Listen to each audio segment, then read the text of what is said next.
"And I needn't spare my cousin the use of a pony," she said grandiloquently, but feeling as she did so that she was exposing herself before the man. "You'll have the goodness to procure one for him on Tuesday." "But there ain't aits nor yet, father, nor nout for bedding down. And what's to tent the pony? There's mair in keeping a pony than your leddyship thinks. It'll be a matter of 18 and saxpence a week, will a pony." Mr. Gowran, as he expressed his prudential scruples, put a very strong emphasis indeed on the sixpence. "Very well, let it be so." "And there'll be the beastie to buy, my leddie. He'll be a lump of money, my leddie.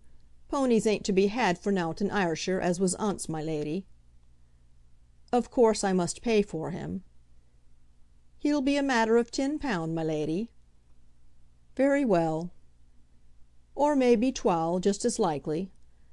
And Mr. Gowran shook his head at his mistress in a most uncomfortable way. It was not surprising that she should hate him. "You must give the proper price, of course." "There ain't no proper prices for ponies, as there is for jewels and such like."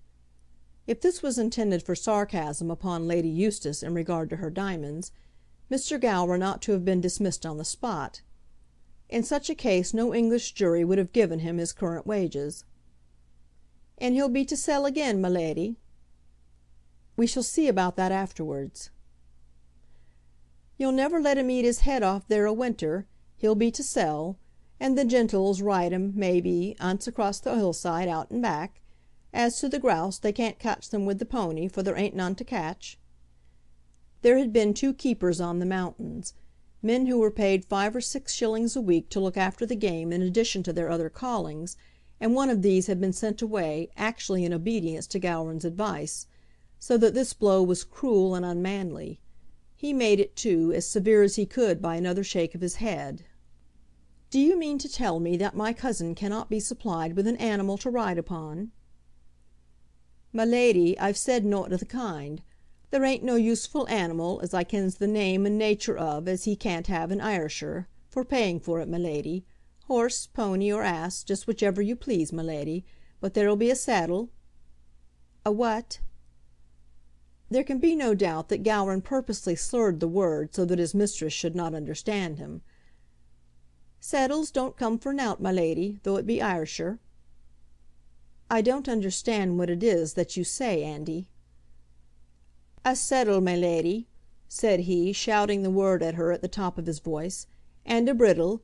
I suppose as your leddyship's cousin don't ride bareback up in Lunnon?" "Of course there must be the necessary horse furniture," said Lady Eustace, retiring to the castle. Andy Gowran had certainly ill-used her, and she swore that she would have revenge. Nor when she was informed on the Tuesday that an adequate pony had been hired for 18 pence a day, saddle, bridle, groom, and all included, was her heart at all softened towards Mr. Gowran. End of Chapter 22. Recording by Leanne Howlett.